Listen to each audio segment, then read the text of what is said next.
Hello and welcome to the program. I'm Joker Rogers. Three political parties in the rebel-held Tigray region of Ethiopia have described the African Union as ill-equipped to help end the conflict between the Tigray People's Liberation Front and the federal government.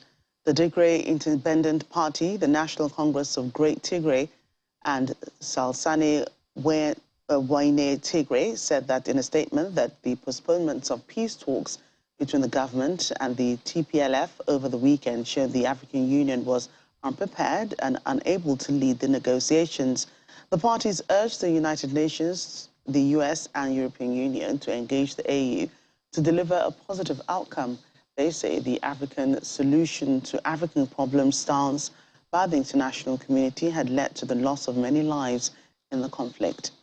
The TPLF continued to urge residents of Tigray region to join the war, saying the conflict was at a decisive stage. Meanwhile, Ethiopia's president has reiterated calls for negotiations and other peaceful resolutions as a means to end the country's nearly 2-year civil war. She made the call while addressing the Ethiopian parliament on Monday on the budget for the next fiscal year. She, however, stated that at the same time, the government of Ethiopia will not tolerate any provocation. President Zode's remarks come at a time the long-awaited AU-brokered peace talks in South Africa were postponed without a new date set.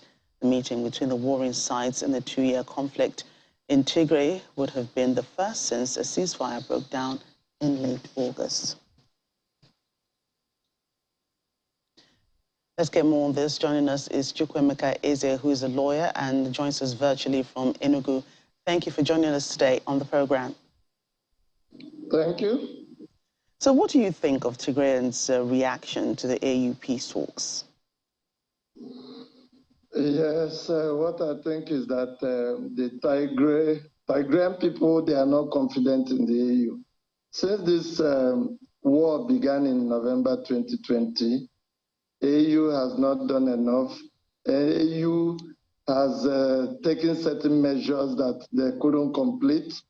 It took the United States of America and the United Nations to take measures that Tigray considers useful, especially now that Chief Olusegun Obasanjo is the AU peacemaker. The Tigrayan People's Liberation Front, they've issued a statement that they don't have confidence in AU and they don't have confidence in Obasanjo, and that they think Obasanjo has a sympathy for the Ethiopian government. But usually in a state of war, any of the sides that feel disadvantaged will definitely have a reason not to work in tandem with any peacemaker. So my thinking is that the amount of carnage that has taken place in Tigray is something that should not waste, the world should not waste time. United Nations should take it over instantly and begin to build peace in Tigray, because that war has decimated a lot of people, thousands of people, and it's at the backyard while the Russian-Ukraine war is at the front burner. Okay, so let me get a little more details into your thoughts about this. Do you share the view that the EU delegation has not been able to, make much impacts in ending this war? It is not that they have not made much impact. It is the idea by Tigray that AU having its headquarters in Ethiopia, it will suffer conflict of interest in taking any decision that Ethiopia does not support. And I agree with them. There is no way AU having its headquarters in Addis Ababa will take very hard decisions. The Americans have been doing behind the scene diplomatic efforts. And I think they should work with the AU and the United Nations. Leaving it for the AU alone, it can never be resolved, because it will be difficult to give Tigray that confidence that they need for the purpose of resolution of the matter, considering that Eritrea and Ethiopia, both countries are fighting against Tigray, which is just a fraction of Ethiopia. So it will be difficult for any peacemaker to take a position opposed by both Ethiopia and Eritrea and in favor of Tigray. So I sympathize with them based on their reasoning. And so how fast do you think a resolution will come should the West decide to intervene? Publicly, that is. I think it will not be fast. What they are waiting for now is that which side can conquer the other. It will be difficult for Tigray to come out from the cul-de-sac because the artillery bombing from Eritrea, from east border, and the drones being used by Ethiopia, there is no way, considering the blockade against Tigray, there is no way they will come out of it. It will lead to more suffering. Recently, civilians were killed in an internally displaced camp in Tigray. So I think it's going to take a very long time. Many people will die. So that is why my proposition is that United Nations should intervene so quickly. They should not wait for AU. This AU's postponed peace meeting in South Africa. I don't think it's going to bring out anything very meaningful. Let the United Nations delve into it straight away and ensure that they bring peace among the parties. And I think all the parties will respect, the United Nations. Recall when Ethiopia had war with Eritrea. It was tractable like this, but United Nations succeeded in bringing about peace. So I prefer UN intervention instead of having a merry-go-round with the AU intervention. Thank you for your thoughts. Chukwuemeka is speaking to us on the program from Enugu. Thank you. South Sudan's immigration body says it will deport more than 20 foreign nationals, mainly Eritreans and Ethiopians, who entered the country illegally. According to local media, they were arrested on arrival at Juba International Airport a few days ago and were said to have entered the country without passports or travel documents. An immigration officer said the migrants had come from Sudan's capital, Khartoum, to seek refuge in South Sudan and had boarded local flights to Juba from Bentiu and Paloch towns in northern South Sudan. Lieutenant General Atem Maro Bea, the head of the immigration at the Interior Ministry, said they would be deported to where they came from. He adds that they were arrested as they had neither traveling documents nor did they have connections with any organization operating in South Sudan. Local outlets said they were being detained at Kololo, a special immigration facility in Juba for foreign nationals pending their deportation. And Angolan President João Lourenço has held a phone call with Ukrainian President Volodymyr Zelensky to discuss the conflict in his country, Ukraine. Angolan presidency said in a statement that the military conflict in which Ukraine has been involved since last February was the topic discussed. The Ukrainian president said they discussed important issues of cooperation within the United Nations. The pair also talked about Monday's Russia missile attacks in Ukraine. President Zelensky has been reaching out to African leaders to consolidate diplomatic support against Russia's invasion of his country. Angola was among dozens of African countries that abstained from a UN resolution in March that condemned Russia's invasion of Ukraine. To other stories, Lesotho's Election Commission says the country's recently founded Revolution for Prosperity party emerged as the single biggest party after it won 56 parliamentary seats in last week's election but fell short of gaining a clear majority. The RFP now has to court other parties to try and form a coalition in the 120-seat parliament. Should RFP, which was founded in March by diamond magnate Sam Matekane, secure control of a majority in parliament through a coalition, it will pave the way for a change in government in the southern African mountain kingdom. Lesotho has been marred by years of political instability and infighting under the current governing party, the All Basotho Convention. The election went ahead despite a deadlock in parliament on a whole gamut of major constitutional reforms that were meant to be enacted ahead of the vote in order to bring closure to the country's fractious politics. And over in Chad, the main opposition party has described the swearing-in of the military leader Mohamed Idris Deby for another 2 years as evidence of democratic regression. Ndolembai Njesada, the deputy leader of the Transformers, also criticized the decision to allow Mr. Deby to stand in the next election. He likened it to being both a player and the referee in a football game. Mr. Njesada has threatened to set up a parallel government. Key opposition groups and rebel forces did not take part in the recent national dialogue at which it was agreed to extend Mr. Deby's time in office. He took over power last year when his father, Idris Deby, was killed during an operation against rebels. A raid by the Hawks has resulted in the arrest of 20 suspected illegal miners in a mine shaft in Stilfontein in the northwest province. 6,000 rounds of ammunition, 15 AK-47 rifles, explosives, and an undisclosed amount of money were seized. Police Minister Becky Selle, the head of the Hawks, Lieutenant General Godfrey Libeya, and the National Police Commissioner Fanny Masimola are today conducting a site visit to the area.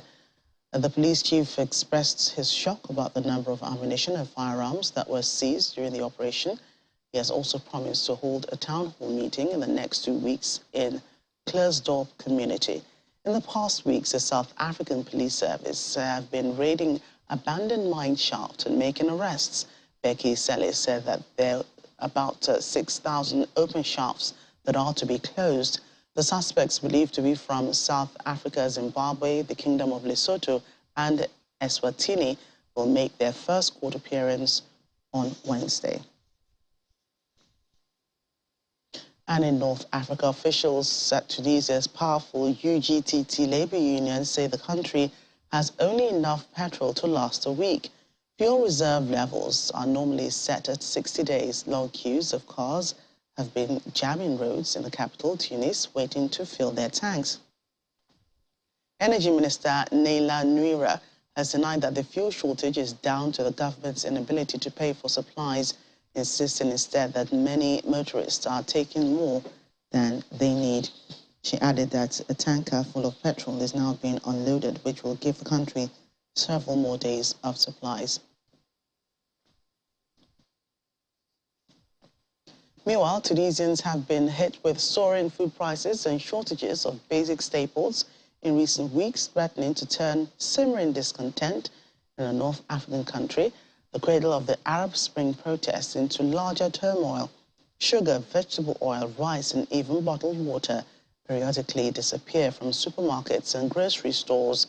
People stand in line for hours for these food essentials that have long been subsidized and are now increasingly available in rations only.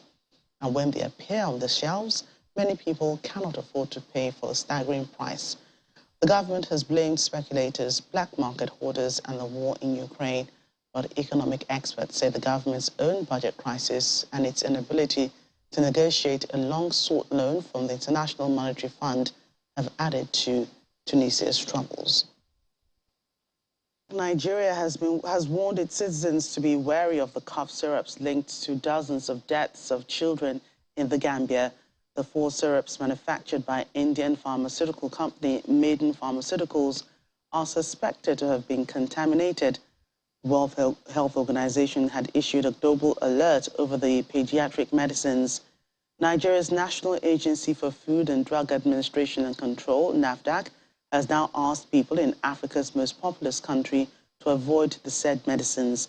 In a statement, the agency says anyone who has used the substandard products or has suffered any adverse reaction should seek immediate medical advice and report to the health authorities. It says effects of the toxic substances allegedly contained in the cough syrups include abdominal pain, vomiting, diarrhea, inability to pass urine, headache, and acute kidney injury, which may lead to death. But it has not said whether the syrups have been discovered to be in circulation in the country. The products are promethazine oral solution, Cofexmalin baby cough syrup, Macof baby cough syrup, and Magrib in cold syrup.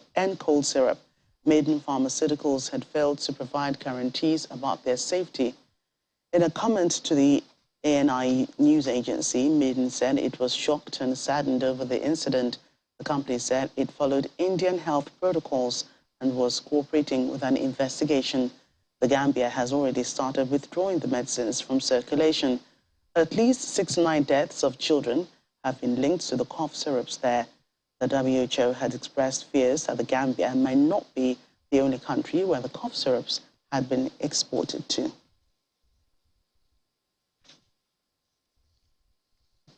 Staying in Nigeria, the Kaduna state government says that it has invested its investment drive and economic reforms, which were launched in 2015, have attracted both local and foreign investments into the state worth over $4.3 billion in the last 6 years, despite the security challenges bedeviling the state.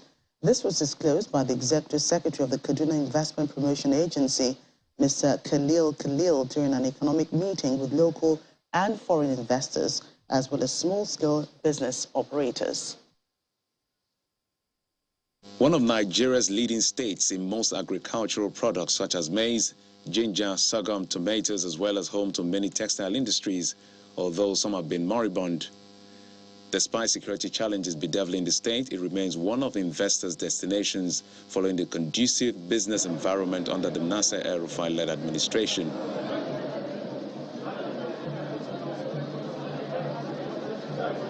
This is evident in the 4.3 billion naira worth of investment attracted into the state in the steel, agro-processing, pharmaceuticals, and manufacturing sectors. Which is why this meeting by the Kaduna Investment Promotion Agency, KADIPA, with business community is a platform for investors and the state government to brainstorm and further upscaling the state's investment climate. Kaduna State is the very first in the country to experience this best-in-class technology in using unmanned aerial drones to deliver health commodities to hard-to-reach areas. Just on the 3rd of June, His Excellency launched our distribution center, which is located in Pambegwa, Kubau local government in Kaduna State. On entry into Kaduna State through KADIPA. According to the state government, inflow of investment has seen a rise in the internally generated revenue, a good reason to sustain the tempo. We have embraced digital technology, and we are bringing up young ones to key into the growing digital economy of the state. This is important for us because we are targeting a knowledge-based economy driven by the power of the internet. It is worth noting that under the visionary leadership of His Excellency, Malam Nasir Ahmad El-Rufai, Kaduna State has stayed true to times, running what is today adjudged the finest form of open digital governance. This meeting also examines perception of the state government's tax system to aid investors make informed decisions as it prepares for CAD-Invest 7.0. Developers that are speculators, we know them very well. If you are intending for whatever purpose, go through KADIPA. It's a one-stop shop. Go through them, they will take you through the process. And then there are milestones. Even when the land is given to you, read the papers. People shot themselves on their legs. These investments are coming out mostly agricultural based, especially across the layouts in the zones that we've created, the Green Agro-Allied Industrial Zone / the SAPZ and the Green Economic Zone as well. So, we just passed the bill of the Kaduna Enterprise Development Agency. This is a commitment from the state government showing that we're now very serious about MSMEs in the state. Whoever approaches KADIPA will be able to liaise with the relevant MDA, that's KADEDA, and link them with the MSMEs, ensure that the MSMEs are heard, ensure that they have the clusters and the common facilities that they will share to expand their businesses, access to finance as well. Kadipo will continue to support that. With rising inflation and dwindling oil prices in the global market, the Kaduna state government believes the 5-year state development plan from 2021 to 2025 will reposition the state to a knowledge-based economy. Prominent Egyptian archaeologists have renewed a call for the return of the Rosetta Stone from the British Museum to Egypt 200 years after it was taken away. The archaeologists' online campaign has gathered 2,500 signatures so far and aims to tell Egyptians what has been taken from them. The Rosetta Stone, dating back to 196 BC, was unearthed by Napoleon's army in northern Egypt in 1799. It became British property after Napoleon's defeat under the terms of the 1801 Treaty of Alexandria, along with other antiquities found by the French. It has been housed at the British Museum since 1802.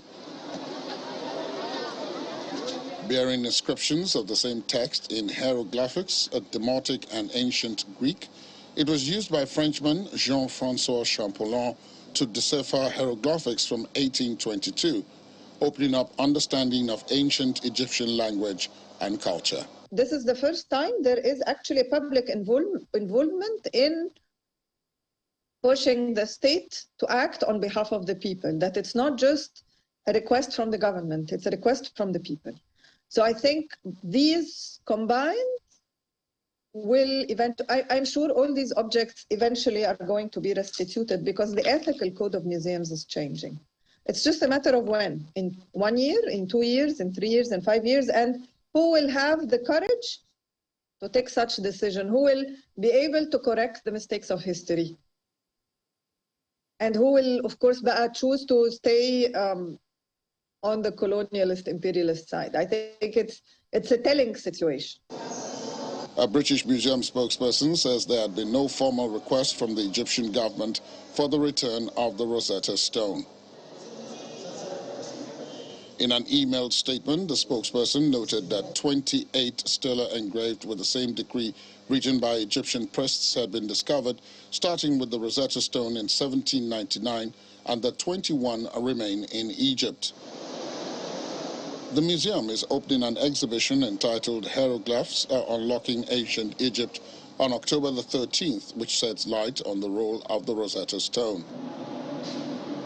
At an event to mark the 200th anniversary of Egyptology, Tourism Minister Ahmed Issa explained how unique Egyptian antiquities are. Egyptian antiquities are one of the most important tourism assets that Egypt possesses, which distinguish it from tourist destinations worldwide. Tourism is one of the main pillars of the national economy, and it complements many other industries. It contributes to creating job opportunities directly and indirectly. The government aims to increase incoming tourism with 25 to 30% per year.